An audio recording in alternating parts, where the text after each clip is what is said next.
good about projecting my voice. So as Krista just said, my name is Lara Allison, and I'll be talking about the artist Blanche Gildin today, an artist who lived and worked in Evanston for several decades before passing in 2024 in June. I met her while doing my dissertation research. I was exploring the history of the Bauhaus in Chicago and interviewing several of the former students from the school, and met her, and it was love at first sight. We became close friends for about 20 years. And sort of towards the end of her life, we decided we wanted to do a project together and kind of share her work and develop a catalog. And that's what we were really doing. And this project is really a collaborative project. That's how it started. And eventually, I had to kind of write some more beyond what we had finished, but it was very much started as a collaborative project. So the title of my talk is Blanche Gildin, the Bauhaus in Chicago and the Foundations of a Practice. And so what I kind of want to offer you is just sort of a kind of a sketch of the context that shaped her as an artist, specifically the Bauhaus and its Chicago afterlife, and I'll talk about what the Bauhaus is in just a moment. And then tracing how that context continued to reverberate throughout her practice across the decades. So we'll show you a range of her work. Some of it is in the catalog that I worked on with several collaborators, including Blanche herself. And while it won't capture everything she did, it will hopefully give you a sense of just how expansive her practice was. She worked across painting, drawing, ceramics, metals, photography, and even digital media. So let me turn on the next slide. Oops. Having problems with this again, Chris.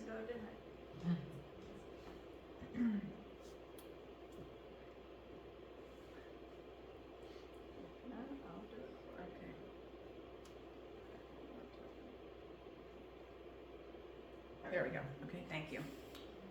Okay, so here's Blanche on the left in a photo shoot during a period where she was working for a commercial photography studio in Chicago around 1950 after she left the school. She designed her own clothes, she did the set design, she served as a model and did all of these kinds of things for the studio that she worked for a while. And on the right is Blanche Gildin around 10 years ago in an interview clip that was included in the documentary film, The New Bauhaus. If any of you have seen it, it came out in 2019. It's available to stream. And she's here in her Evanston studio, and you can see some of her art in the space around her. You can see the kind of metal sculpture, ceramics over there, and painting, just to kind of show the extent of her work. And so I want to start with what was the Bauhaus and get to why it's important to Blanche's practice. So the Bauhaus was originally a school that was founded in Germany in 1919, in Weimar in particular, right after the end of World War I. And the war, of course, had left Germany devastated and intellectually, both physically, but also intellectually devastated. It created really a profound rupture. More importantly, many artists and architects and designers had fought in the war, many had died, and there was a growing sense that the kind of old ways of doing things or thinking about art, about society, education, progress had failed. And so the Bauhaus in part has to be kind of understood as a response to that condition. Its founder was an architect by the name of Walter Gropius, and he proposed a new kind of school, one that would rethink the role of the artist in society, especially trying to kind of mend the sort of separation of art and everyday life as he saw the condition at the time. So this was not an education that was centered on art as self-expression, but rather on making, on construction, on collaboration. And so here is the curriculum wheel, both in German and in English as well, which really reflects its unique philosophy. So the students would go through this kind of preliminary course, which was took place for about the first 6 months that a student entered the school. And this was really just kind of experiencing textures, materials, forms, structures. So instead of copying classical models as would be typically done in art school back in the early 20th century, they would start with like material studies, and then they would move into workshops in different kind of medium, and then ultimately would end up in architecture, building. And the idea was that it was a very collaborative place, and all the different workshops contributed to the building together of architecture and design. It was a kind of very collaborative model. I'm going to probably jump past this because I'm afraid I'm going to run over time. But basically, the Bauhaus becomes a very important story in Chicago, and this is just an artist that was hired at the Bauhaus early on, Paul Klee, who was a pretty renowned artist, and then he wrote during his time at the Bauhaus the pedagogical sketchbooks, and this is just to basically show how artists were now thinking about line, thinking about the basic elements of art and design, and breaking them down into these kind of curricular exercises. So the story of the German Bauhaus is an important one to Chicago. As I said, the Bauhaus eventually became untenable in Germany and was shut down in 1933. But it did not disappear. The ideas really migrated. Several of the figures came to the United States, where they reshaped art and design education as well as the built environment. One of the most important of these figures for our story is Laszlo Moholy-Nagy, who was brought in to direct the new Bauhaus school in 1937, later known as the Institute of Design, and Chicago became a kind of laboratory for these ideas. So this was the school kind of in its first year of its founding in Chicago. It was originally, as I said, called the New Bauhaus American School of Design. The typeface comes straight from the German Bauhaus, and it was housed originally at the Marshall Fields mansion. And here are some of the early students at the school. Not this again. Here's Chris. Chris, I'm sorry. I may have to just have somebody sit there because the light went off. Yeah. So you ready to? Yeah. Sorry, Chris. Figure out which I'm one. sorry. That's no, it's not. I think you have to unplug Is that right? Yeah, this is right. Great.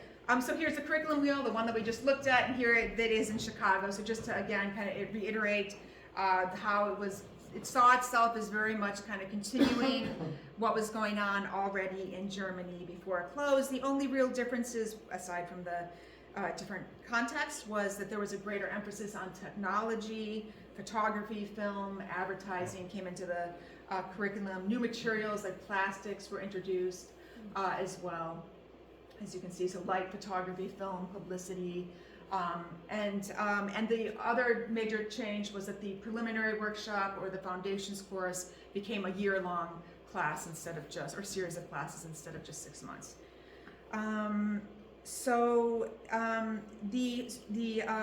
The school became really part of a broader network of experimental institutions in the United States that resulted from the dispersal of the German Bauhaus faculty. Black Mountain College in North Carolina was the other prominent institution aside from ID. Okay, can you go ahead 2 slides, go one more? Okay, here we go. This is a metal sculpture that Blanche Gildin, who entered this environment in 1947, so 10 years after the school was founded, she enrolled in the Institute of Design. She knew she wanted to study, she thought she wanted to study architecture or something related to the arts. When she was in high school in Hyde Park, Chicago, she excelled at drawing and drafting, and initially thought she wanted to study architecture, and the family friend had encouraged her to look at the Institute of Design, this relatively new school in Chicago. And so she entered it. She applied in 1946, entered in 1947. She kept the acceptance letter with her materials to the end of her life, just really that I think really underlines how important the institution was to her. And this was a metal sculpture that she did in the foundations, one of the foundations course. And the assignment was to take a heavy metal bar, which you can see here, and make it appear lighter. So Gildin drilled into it, she cut into it, she added elements that really kind of disrupted its solidity. She put it on a little pedestal. So what you see is not just an object, but an investigation. How can form alter perception? How can the form of something make something that's heavy appear light? So this kind of problem, how to translate an idea into a form, was really central to the school's philosophy. So this brings me to a key term that is really essential for understanding Gildin's practice, and that is experimentation. At the Institute of Design, experimentation meant starting from experience. What do you see? What happens when you cut, when you stain, when you assemble? What can materials do? What is the kind of structure of materials, structural possibilities of materials? For Moholy Nagy, experimentation, the director of the school, who had just passed just before Blanche started, but his philosophy was still very dominant at the school at the time that she was there. So for him, experimentation was about translating a problem into form, exploring something like transparency across different mediums, plexiglass sculptures, photography, film. And so this idea of art as experimental practice stayed with Gildin through the rest of her life.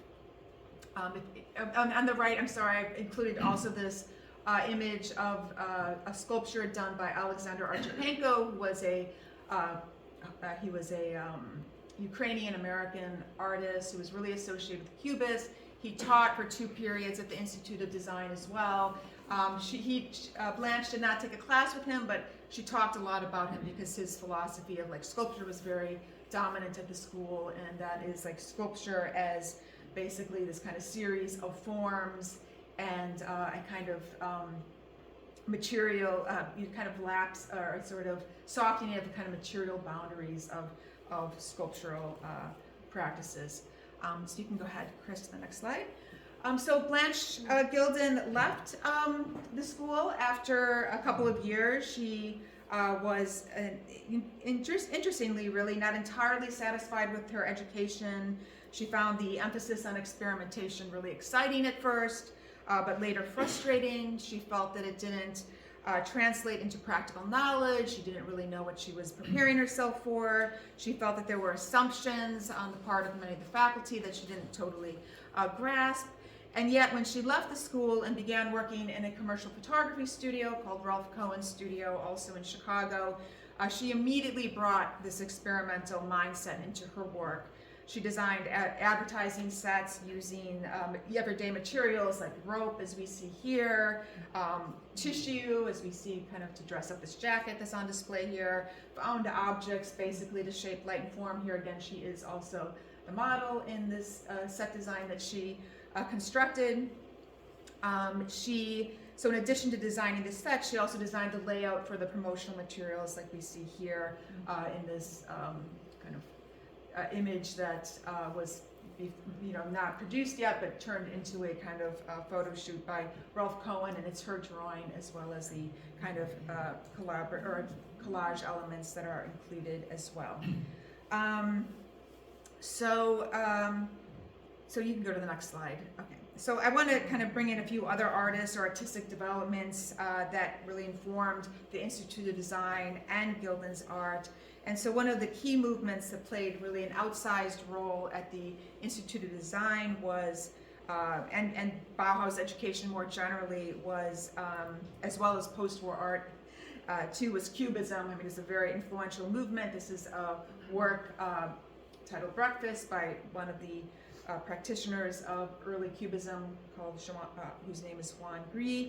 And so this was really one of the most important practices that she inherited from this education was collage, which was used and developed by the Cubists as a kind of artistic strategy. Collage was really a way of thinking. Also, it constructs meaning through fragments and reflects a modern condition in which perception is kind of partial and shifting. So this 1914 work, for example, expresses the fundamental approach of Cubism. We see fragments of recognizable content, cups, saucers, coffee press, table, but the composition disrupts a kind of singular perspective. So the artistic practice is not to copy or imitate or to produce an illusion of the real world, but rather to construct. It at once acknowledges the flatness of the canvas and builds it into something like a kind of relief with pasted elements like newspaper and wallpaper and packaging design and things like that. So Gildin talked about her introduction to Cubism, as she called it, as occurring in a foundations course taught by instructor and designer Elsa Kula at ID, in which students were asked to sort this huge pile of Life magazines that were piled at the corner of the classroom studio, and to create a composition as Gildin remembered it. And collage really, since that time, remained very central to her practice throughout her life. You can go to the next slide, please. Thank you.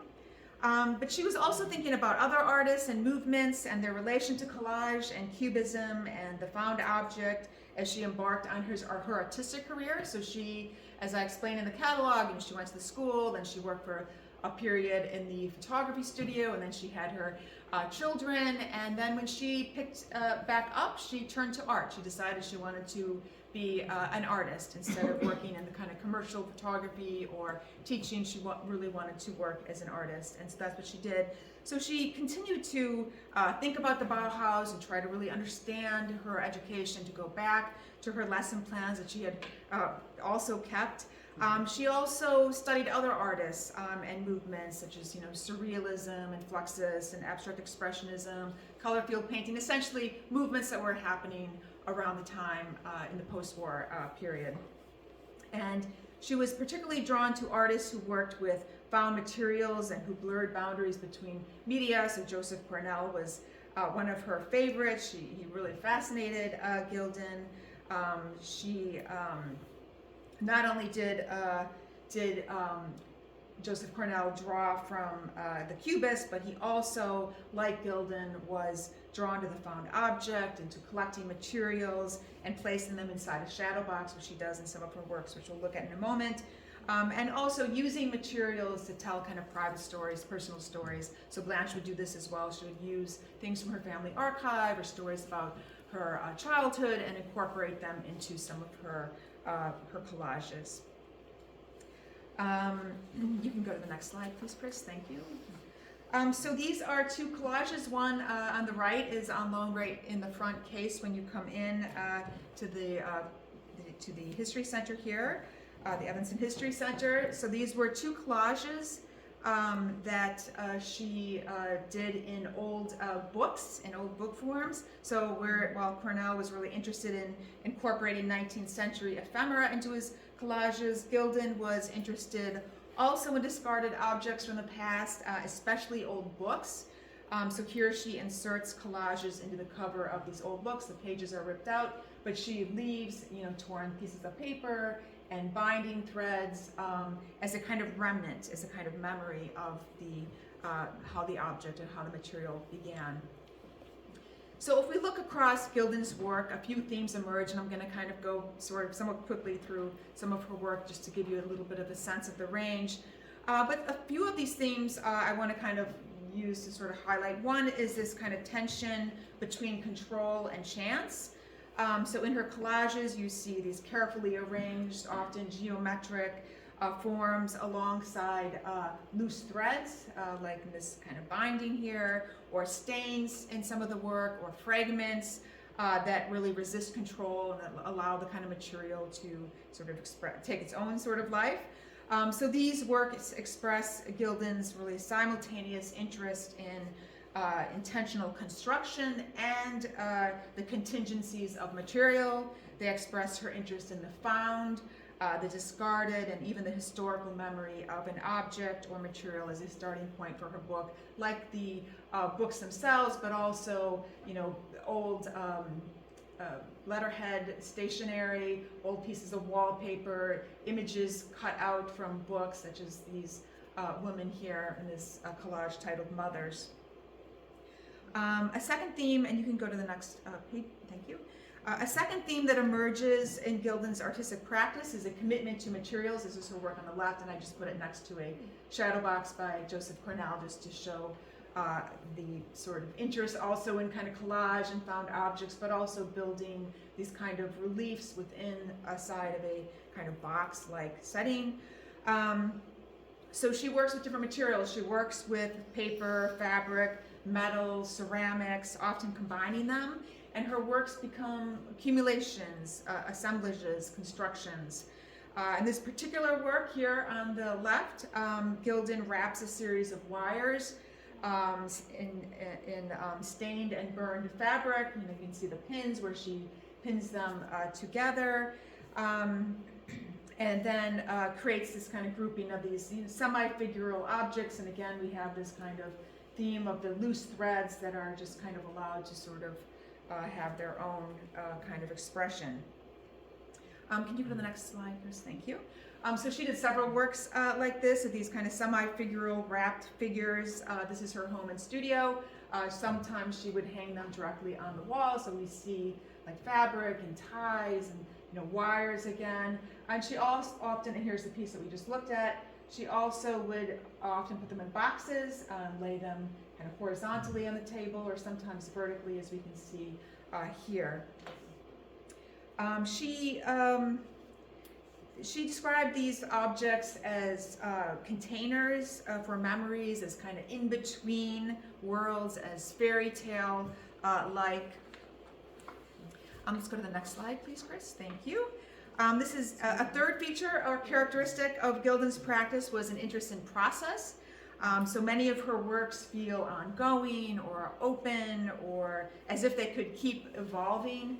This is a work that she had painted sometime in the 1980s originally. It's an oil on canvas. And then towards the end of her life, she pulled it out and she began to work on it again by incorporating collaged elements into the painting, things like sticks and parts of maps, parts of old advertisements, and things of that nature. So this idea of kind of always wanting to kind of keep going back to works, this idea of her works as being constantly evolving became a really important theme as well. Let's go to the next page. Thank you. She worked in ceramics as well. These are wonderful pieces. They're also kind of figural or semi-figural. This one was titled The Warrior, but mostly her works don't have titles. And that title was given by one of her family members after the fact. But we can consider these sculptures also as kind of assembled figures. They're not carved from a single block. They're not like kind of traditional figural sculpture. Rather, she fired these pieces separately, which she then positioned kind of like a puzzle over a single vertical metal rod, the bottom portion of which is covered by these ceramic boxes that she made for them. She also then, in addition to that, attaches other elements to these figures, things like metal or string or other ceramic pieces. One of the pieces that she has crystals attached to it, wires. So they really are accumulation stains. She stains some of them as well. She wanted to give them these kind of otherworldly or strange quality that she does through these attachments and this kind of staining. We can go to the next slide. She also worked in metals. She did welding. She took welding classes at the Evanston Arts Center. So returning to a medium that she had worked with while a student at ID. Okay, we're gonna go on, Chris, and then if you could skip one more. Yeah, thank you. In her later, I had to cut a few things out just for sake of time. Sorry. So that's okay. I know I shouldn't move. So this is so in the later works we begin to see this kind of remarkable synthesis. This is her work untitled Bauhaus Colors, and on the right is a work by another Bauhaus artist, Annie Albers, who worked at Black Mountain College after leaving the Bauhaus in Germany. But Blanche continues to explore geometric abstraction, which she was exposed to at ID, the hard edges, the primary colors, the careful compositions that are clearly rooted in Bauhaus principles. So we can understand these works with their precise geometric elements, flat colors, sharp lines, without visible brush strokes, really. You see a little bit of texture, but it's really about the focus is really the structure and the order as coming out of this kind of interest in perception and primary colors. And she would often create series of these in order to kind of think about how we could move the different elements around or different configurations, and how that would create a kind of different optical effect. So the bottom image is a screen print by Annie Albers, as I said, who was also a German, she was from German Bauhaus, but basically it was just to kind of show this kind of shared kind of approach with abstract patterns and the Bauhaus colors that really connects these two artists, even though Blanche didn't necessarily talk about Annie Albers all that much. Let's move on. At the same time, Gildin embraces an exploration of kind of more gentle, softer lines, looser marks, stains, this kind of layering of surfaces, so that she is beginning to kind of draw from post-war painting that was not necessarily directly related to the Bauhaus. In some works, which we'll look at in just a moment, she also cuts and reassembles painted canvas pieces, creating compositions that are both constructed and also disrupted by loose threads again. In others, she layers marks over dark grounds, creating a sense of depth and time. But throughout, there's this kind of consistent negotiation between order and disruption. So this work isn't completely disconnected from the work we just looked at, the hard-edged Bauhaus colors piece. That you can also see upstairs in the exhibition. For example, we still see red, yellow, and blue. We see also green. We see some blending of colors as well to create this kind of softer effect, this sort of mixing. The geometric shapes have kind of blurred edges. They're much softer. They don't, in other words, read as separate elements or separate forms on the ground, but rather really integrated into the ground. So it's much looser, but there's still a kind of a structure or order to the work. Let's go on, Chris. This is another very large painting that she did around the kind of same period of the work that that we just looked at. Here she continues to play with kind of softer colors and non-geometrical shapes. The work is less ordered, appearing less structured, and she is clearly drawing on the work of other post-war painters, as well as she explores the relationship between colors and tries to kind of articulate a new type of relationship between form and surface, and even the kind of types of marks that she makes with the brush. So she's kind of playing with different tools to lay the paint on the canvas. Let's go on, Chris. Here we go. This is another large-scale canvas, the one on the left, in which she explores the kind of compositional possibilities using sort of diverse means of laying out down marks. So it's very dynamic. It's much less structured and ordered than her other works. But she was always committed to abstraction. She was always really thinking about how to make works that don't have representational content, that kind of push this idea of experimentation with tools and materials. It was really something that came from her early education, in which abstraction was emphasized. Yet she also explored and studied the work of other abstract painters and sculptors that were of her generation, while continuing to push the boundaries of her own practice. One figure she studied very closely was Cy Twombly, whose work is on the right. She owned the complete set of his catalogs. He was born in the same year as her, in 1928. And they shared this kind of interest in lines or marks that are placed down on the canvas quickly and roughly. They were both interested in the way that the rapid surface effects could be formatted to constitute a kind of handwriting. They also shared an interest in using the surface of a canvas to express a dimension of time through layering of surfaces as well.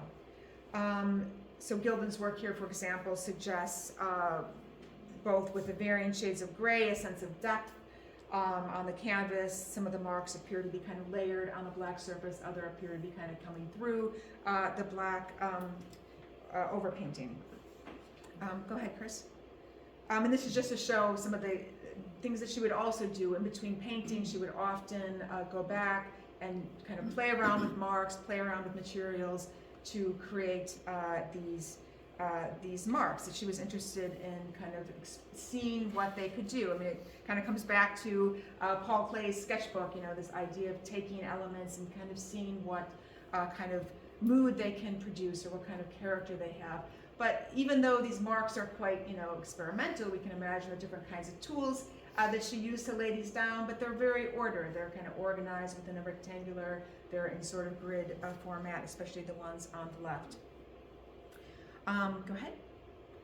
And then I want to kind of wrap it up by talking about a couple of the paintings that she did in the 1970s. She did actually a whole series of these, which I refer to as her canvas collage works, because they bring together two of the practices that really sustained so much of her artistic career: geometric abstraction being one, and two, the loose mark, which we would say is the kind of threads that hang and that you can maybe see from where you're sitting, but if you look closer you can certainly see them. She painted over them, they became part of the composition. Or geometric abstraction and loose mark, or we could say control or construction and chance or material contingency, again expressed in the elements that were less controlled. So these works combine, in other words, the hard edge painting that is now in the collection of the Evanston History Center, and her large abstract canvases that were built up through a series of marks spread over the entire surface. So here she cuts the pieces of canvas into squares and rectangles, which were then each individually painted and arranged on a stretched canvas surface and then framed. But in this tension with this kind of composed or constructed nature of the arrangement of the squares and the loose threads that lay randomly from the canvas pieces, in which I think the kind of dynamism of these pieces really articulate themselves. And these works again can trace back to the lineage of the Bauhaus educational principles that were elaborated at ID, you know, this focus on texture, the practice of collage, and emphasis on geometric abstraction. But it is not closed also to other contemporary practices in artists' artwork as well. And it's kind of opening up to kind of the random effect of the threads, the kind of chance quality of some of those aspects. Can you put the next slide?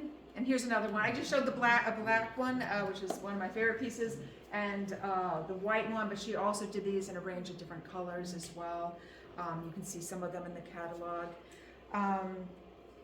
And so this is another one of those. This one isn't quite as flat as the one before. This one has a kind of sculptural dimension with these cut squares that kind of build up into the center to a kind of focal point. So what can we take away from this kind of brief overview of Blanche's long career as an artist and her wide practice ranging across media? I would say first we can say that her work is deeply rooted in the kind of experimental approach to construction, to art, that she picked up from the Bauhaus during her time at Institute of Design. That the Bauhaus was not really a style, it wasn't a movement, but really it was a kind of way of making art. And she really took that with her to the end. She was very influenced by what she was exposed to there. The second thing is that she really never stopped learning. Her practice is really a continuous dialogue between her early education at the ID and her own kind of evolving interest in other artistic practices that were happening around her. And third, I think that her work challenges us to really rethink what counts as artistic production. So to think, in other words, not in terms maybe of a series of finished works, but Rather, think of art as a kind of ongoing process, as a series of experiments, as a way of engaging with the world through materials, perception, and form. And so Gildin's work in that sense is not a closed system. It remains open. It invites us to look and to think about creativity really as a continual, ongoing process. So thank you very much. And